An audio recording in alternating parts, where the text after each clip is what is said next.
Hello and welcome to a LØRN conversation. My name is Silvija Seres and my guest today is Maria Sääksjärvi, associate professor of marketing at BI, the Norwegian School of Economics. Welcome.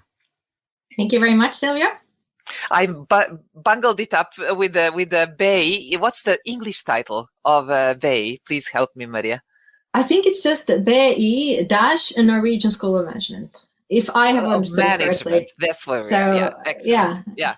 Yeah. But I think Coco is the economics. But we all know it as BI, and and Maria, you're extremely welcome. Thank you so much.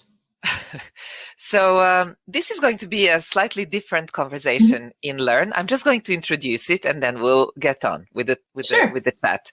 So this is one of our so-called Masters series. It's a conversation in 4 parts, and it is aimed not just to give an example, as our usual conversations are, of successful innovation, but this is going to play with the concepts. So this is a micro version of your course in digital marketing in a talk show format.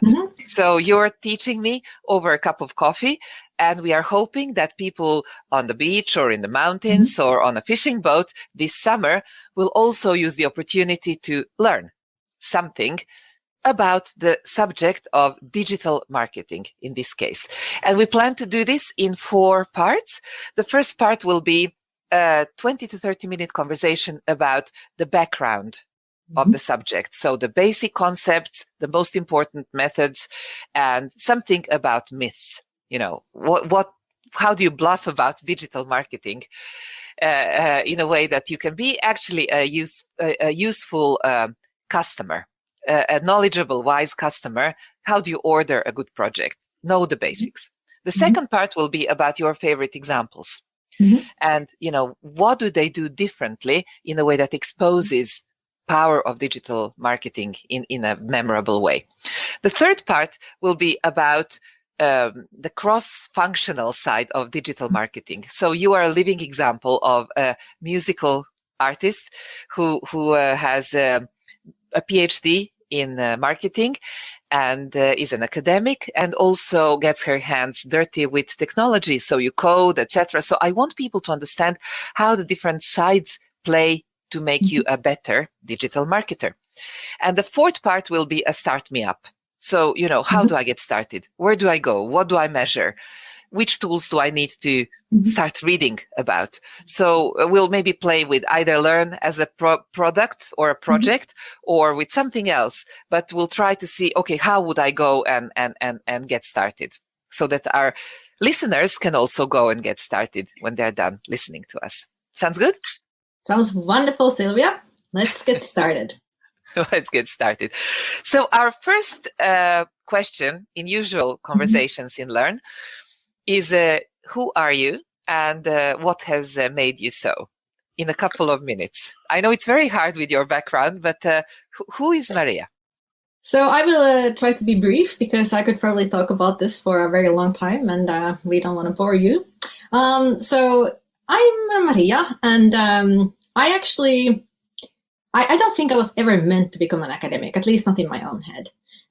So I was in music school for the longest time. I was singing in the choir, I was playing the piano, I even played in a trio.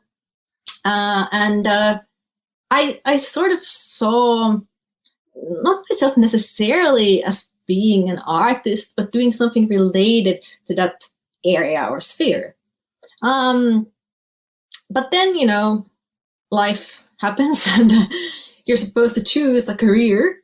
And in terms of career options, well, the prospects are not that great, to put it mildly. And when I was younger, I was also quite shy. And I felt that this was a business where you really had to sort of be not necessarily aggressive, but you really had to push yourself and put yourself out there.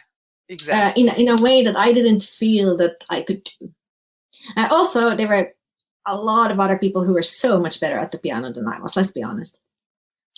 So then what I did, I went to business school and I got a degree in marketing. And that was immediately clear when I started business school that this is the topic that interests me the most. And I was especially fascinated by how people's minds work and how advertising works. All these little quirks that we have as human beings that make us so incredibly fascinating. That's basically the business background. And then, of course, you graduate and then you have to figure out, okay, where am I going to work? And I had the great luck to get hired by Accenture, who introduced me to the wonderful world of coding. And I had never done any kind of coding before whatsoever. And I was in a team with a bunch of tech guys who were super good at coding. And I was like, oh, I really like, okay, I have to do this because otherwise they're just going to beat me up. It's just, you get this kind of thing, okay, this is something I need to do. I need to master this area. And still, I don't think I'm the best coder in the world, but I don't think you have to be that.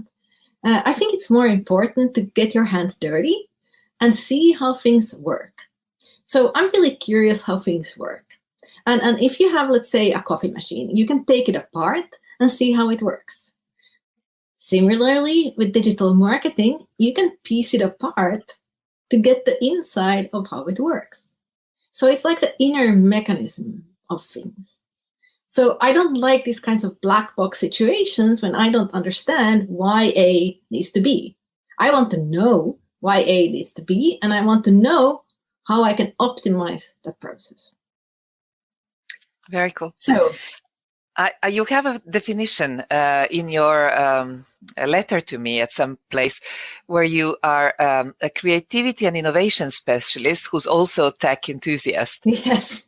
And I love that. And we'll get back to, we've been already playing ball with, new kinds of courses we could do and art and AI. And so we'll get back to that. I'd like to ask you, so if we move on to marketing, you say it's your subject is marketing 4.0.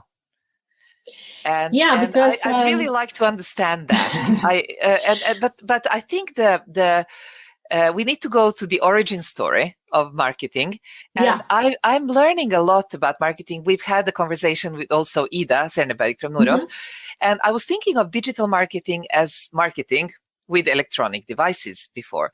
But what both you and Ida had made me much more aware that this new world of marketing is much more dynamic. It's much more interactive, two-way, continuous process, emerging and blended in a way. And tell me, so how do you view marketing now? So if we think of marketing in a very traditional way, you could, for example, as a company, you could choose to place an ad in a magazine. So you buy the ad, you pay an X amount of money for it, and then you just launch it. But you don't know who sees it, if anyone sees it. You don't know if it causes some kind of reaction in them or if they just flip it through. I mean, there's just so much that you don't know, precisely because it's a one-way communication. You put something out and then people react, but you have no insight into how they react, if they react, and why they react. So digital marketing is like an enhanced and amplified version of that, where you actually find out who looks at your ad, if the ad prompts some action, if they sign up for your newsletter, if they buy a product, if they start talking about it, if they mention it to a friend. There's just so much more information that you can gain.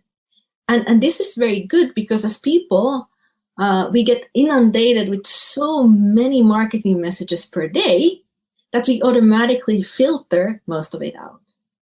So if it's not relevant for us, most likely we won't pay attention. It will just pass us without any kind of notice. Now, with digital marketing, you can make it relevant for a person.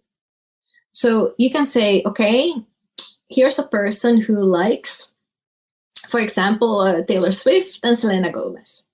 Okay, so probably by that domination, she will also like Ed Sheeran. So you can make these kinds of extrapolations about a person's preferences that you absolutely cannot do if you only involve people in a one-way communication. And what happens in these kinds of situations is that things become personalized. And these days, I would even say hyper-personalized, because there's so much information that we can combine and that we can almost create customized offerings for each single person. So everything is customized, and it's also measurable. And it's also meeting us where we are. So there is something contextual about it as well. Yes. Because imagine that you are going into a store like Target. Now, typically when people go into a store, they have a specific goal in mind. And Target has an algorithm that is so incredibly good that it is able to predict that someone is pregnant before they themselves know that they are pregnant. Because of all the information that they gather from the person when they enter to a store, and when they walk through it and the things that they buy, and they combine all of that. And on that basis, they create an understanding of a person's needs in that specific moment. So imagine that you go into Target and you are pregnant. You haven't told people, but you have this feeling that, okay, I might be. And then you get a notification into your phone of an ad that is completely irrelevant to you or completely unrelated to your needs at the specific moment. And compare that with a situation in which you get a notification that is highly relevant for you. So it might, for example, say, we have an offer on prenatal vitamins. That would be highly relevant for you and something that you may not have thought of yourself. So in that context, it becomes very helpful for you as a consumer. It helps you make a decision that is relevant for that specific situation in which you are in. If the same notification would be about motor oil or something else, it would be completely irrelevant to you. But that's how, in the old days, coupons worked. You sent people a whole bunch of coupons, and then you don't know if people are interested in the products that the coupons pertain to. You just send them a bunch and see if they use them.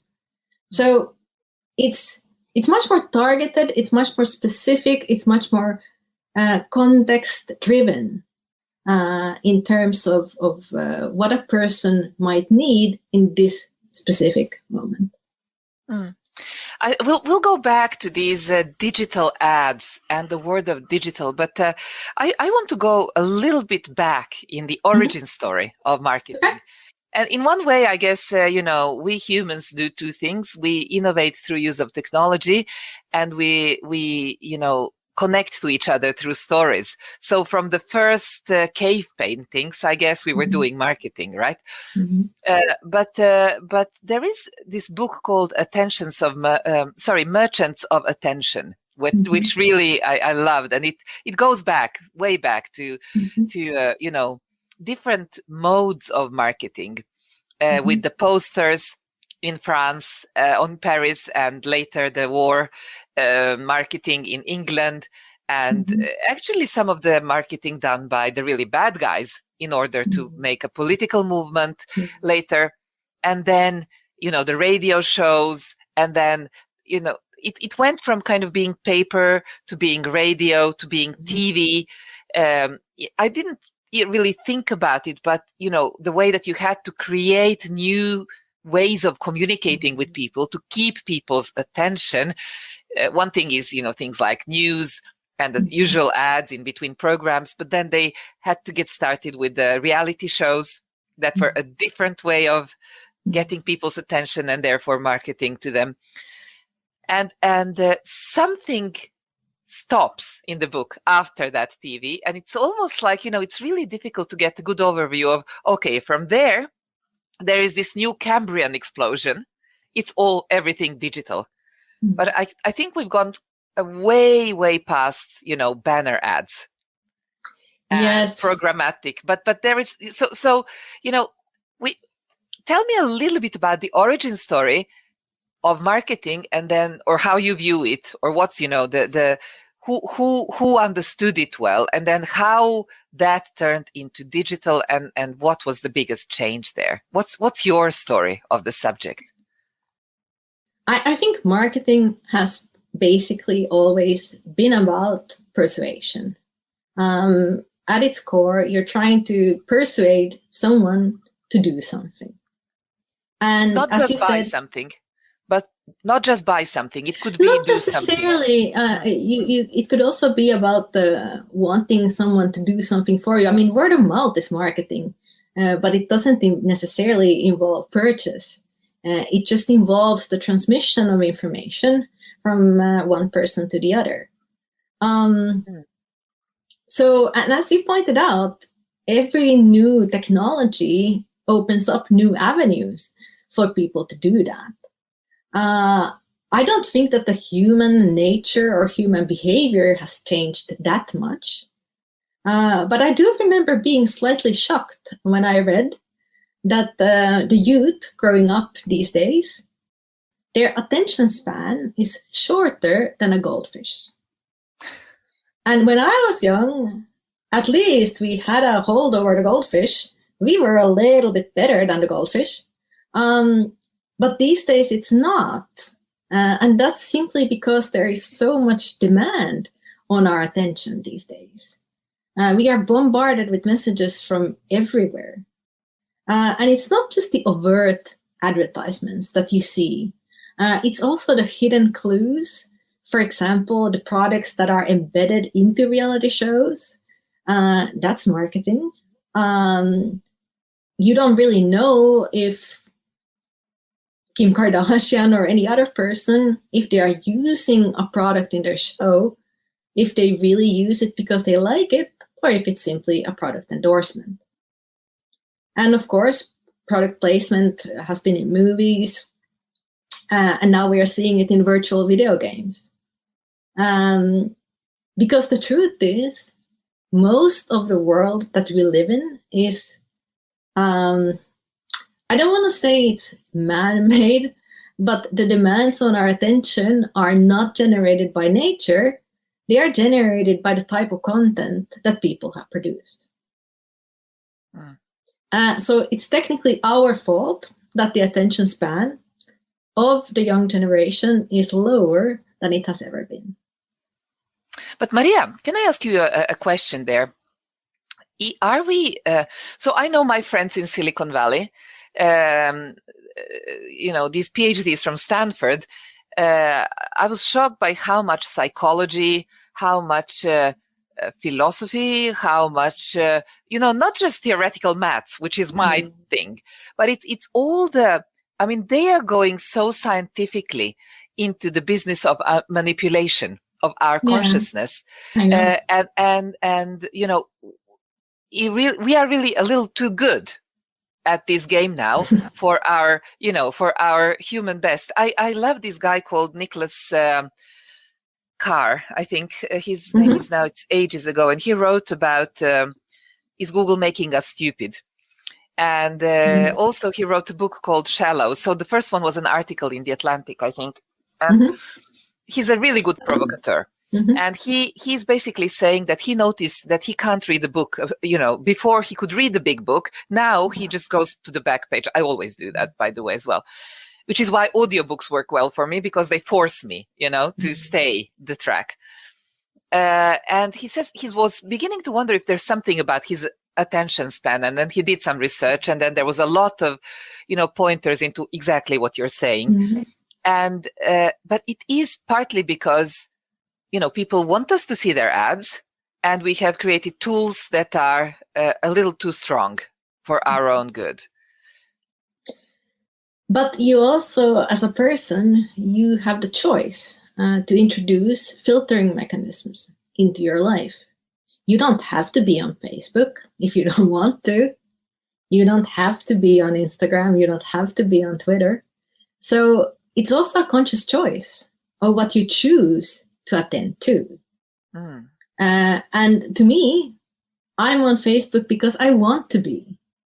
And then I accept the fact that it is something that takes part of my attention, but it's an equation that I have agreed to. So it's also about making choices. I love the way that you put this. By the way, I have been thinking about, ignore social media sort of strategies. But for me, it's like for you, it's not an option to leave Facebook. I appreciate it too much in terms of keeping relationships alive with people that I have only intermittent access to. And same goes with LinkedIn. I'm inactive on many other platforms where I should be active. But to me, this sounds a little bit like the thought of, I have an active opportunity to become a vegetarian. I have made an active choice that it's not a choice for me. So I will be wise with what I eat.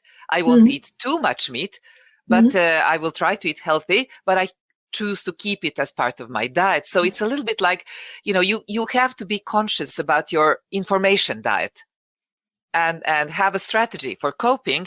But at the same time, you as a company trying to reach out to people, I think need to use all the channels available, but perhaps need to do it with a little bit more ethical style than what we have been seeing.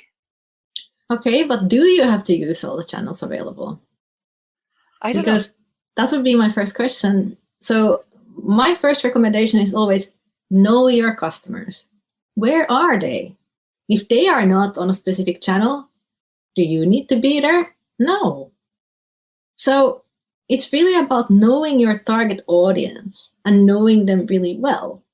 And that's something that Spotify, for example, they excel at that.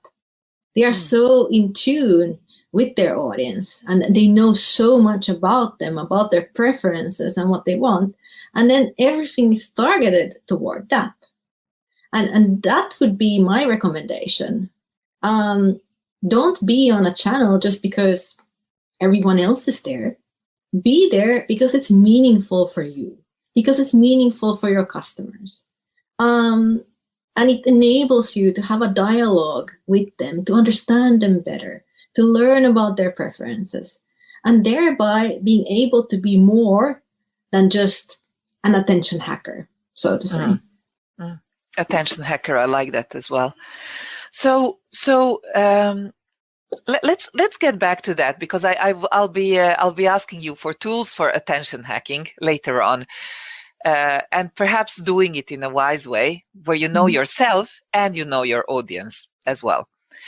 Can you tell me a little bit more about the kind of the major milestones in the history of digital marketing?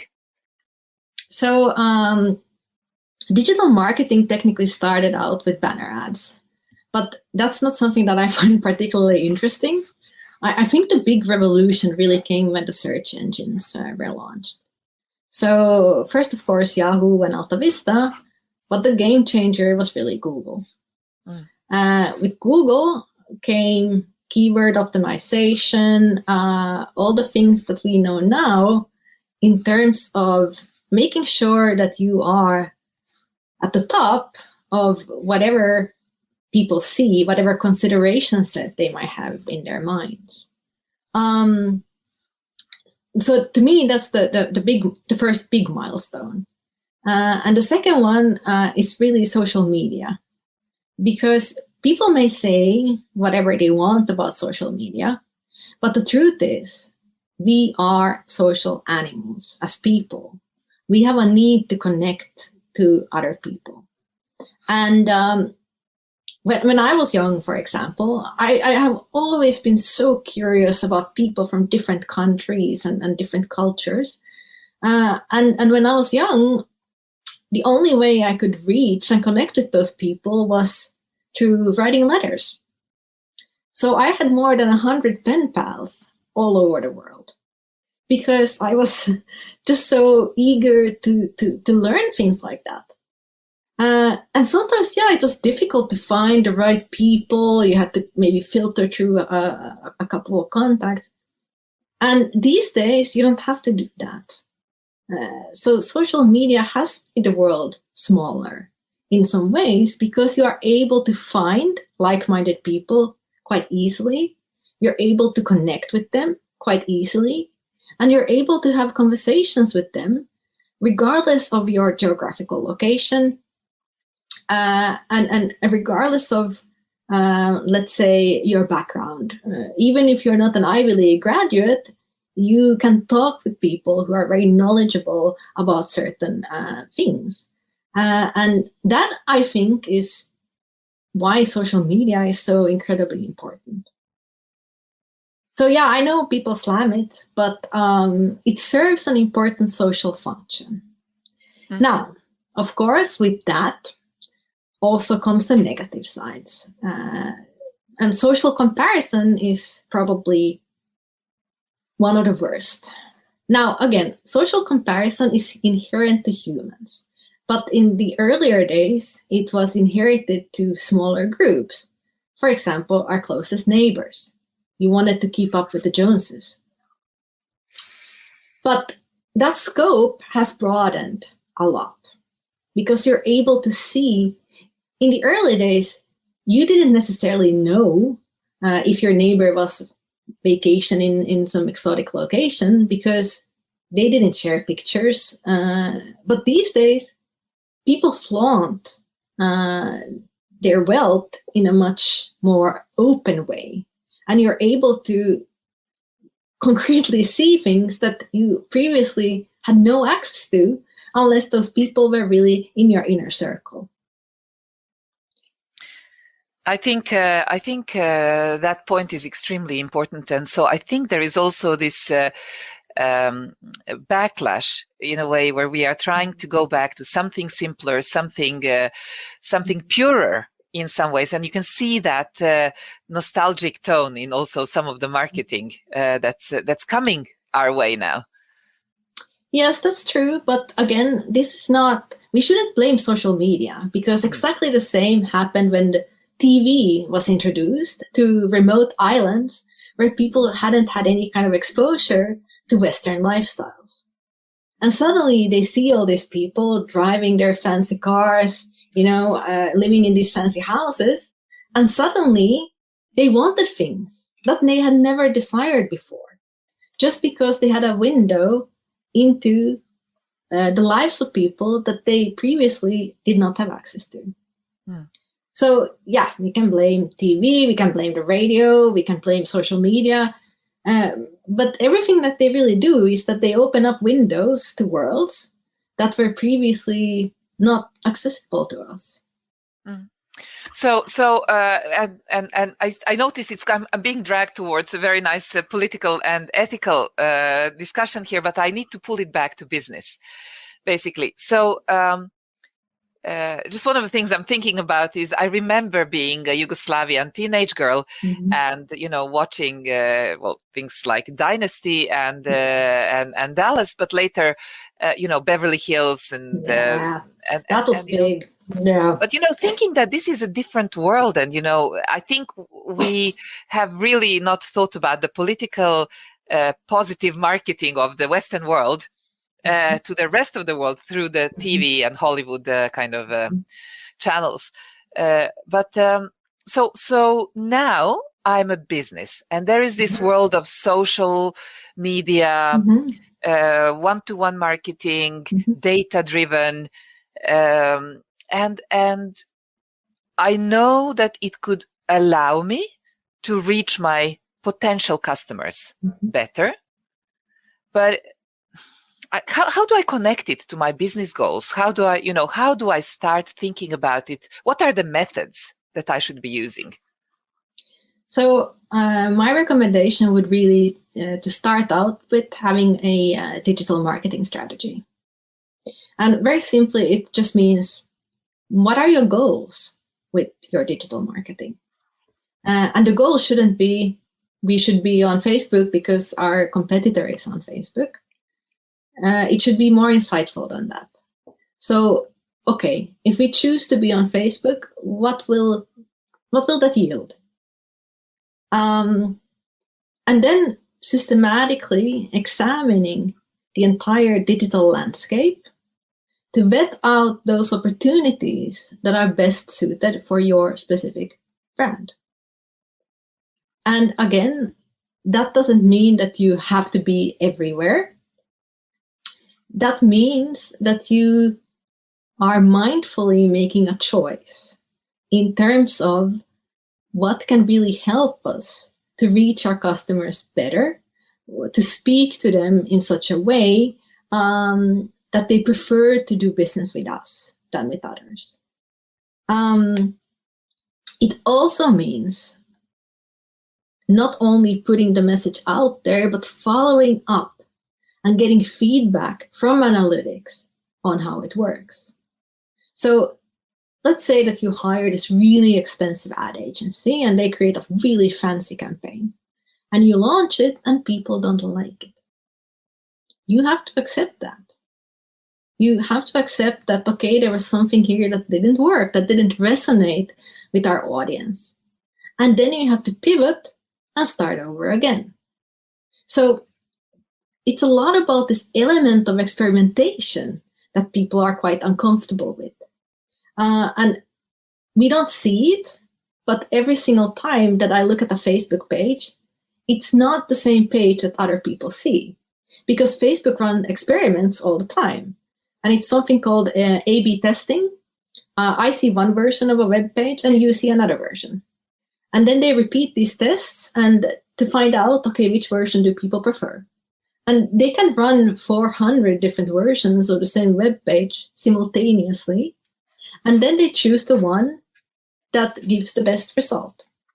And then they put up another experiment and they keep doing that all the time. Mm. And then you get constant feedback on what works and what doesn't work. Mm. It's like when you have a product, you could test, you can try showing it in 600 different colors. And then you just see which one works best. And then you go with that. But I have to interject because I keep thinking about LØRN. We'll get back to LØRN as an example later on. But I think your point about experimentation is super important. And it's about trying to do things slightly differently next time. Yeah. Because I feel, that we run a campaign and then it reaches goals to a certain point. And then we don't close the loop. We don't learn. We don't report what worked, what didn't work, and then the next campaign we run is very much similar to the previous we did, and somehow we expect a different outcome. Yeah. So it's about this growth through experimentation that I think people need to be better at. But how do you pivot? How do you create? Is it pivoting on creatives, on content? Is it adjusting the channel mix? What do you do? Everything. So you should view experimentation as an inherent part of your digital marketing strategy. So you can start out simple. I wouldn't recommend that you go full blown in the first day, but just start with a very simple thing. You have a web page. Try showing 2 different images. So let's say one image could be if you want to, let's say that you're a company that sells home appliances. And in one picture, it's very product focused. You show the product and the offerings that you have. And the other version could be more family oriented. You show a picture of a family and it's a completely different focus. Feel. Yeah. And it's okay not to know in advance which one is going to be better. So the advantage of digital marketing is really you don't need to have the answers beforehand. You just need to know what are the options we can work with. And then you can just launch them and see how the market responds. And then if they respond, let's say they prefer the family picture. Okay, then you can start experimenting with that. You can show different types of families. You can show families using the product in a very specific way, or you can make it very abstract. You can make the product a secondary concern. And you can keep repeating this until you find a message that really resonates with your customers. And here again, it's important to have very clear criteria, because again, how do you know if something is successful? You need a benchmark, you need a comparison standard to something. So it's good to have a baseline. And the baseline could be the web page that you have now. And then everything that improves on that baseline is considered to be positive. Now, once you get more advanced, you can also start experimenting with the different seasons. You can have different images for summer, for winter, for fall and spring. Or you can go full-blown, what I call Google Doodle, because the doodles change every day. So when you open Google, they have customized their logo depending on an event that happens that day anywhere in the world. And technically, you could do the same. But that is really the extreme. I would really recommend just starting small and being very open to what the market thinks. So pushing aside your own preferences. And this is very hard for people to do. They want to feel that they know what their customers want because they have been in that business for 20 or 30 years. But get over yourself, really. I mean, just because you've been in a business for a while doesn't mean that you necessarily know anything else except what you prefer. I mean, yeah, that's something that you can know. But customers evolve. It's a dynamic thing. It's not a static preference that people have. People constantly change their preferences depending on the offerings that are in the market. And something that worked a year ago may not work now because another company introduced another product with a positioning that's much more appealing. Here's the thing with people. We often don't know what we want until someone shows it to us. I think that's a great point. Maria, I think that we will go back to some of these things in our next conversation. So things that I would really like you to help me just understand is you've listed for me a list of methods, things like social media marketing platforms, influencer marketing, email marketing, content marketing, search engine optimization marketing, video marketing, and web ads. And we'll just go briefly through each of these in terms of definitions before we dive into examples. And also, I would like you to comment briefly in our next session about the most common myths. And I think that you addressed two of those just now. And one is that, people don't necessarily know what they want until you show it to them. And you don't always know how you should position it until you've tried different messages. So you don't create a digital strategy with all the answers in it to begin with. You create a process, is what I've heard you say now. And that is very different from traditional marketing. In traditional marketing, you were supposed to have the answer. You were supposed to know which ad, for example, would appeal most to your target market. So you would do a bunch of research and then you would come up with, okay, this is the one that's most appealing. So you have to switch. These days, it's not about having the answers beforehand. It's about launching and seeing what happens. Right. Very cool. So we'll get back to these in our next session. And for now, thank you so much for teaching me about digital marketing. Thank you, Silvia.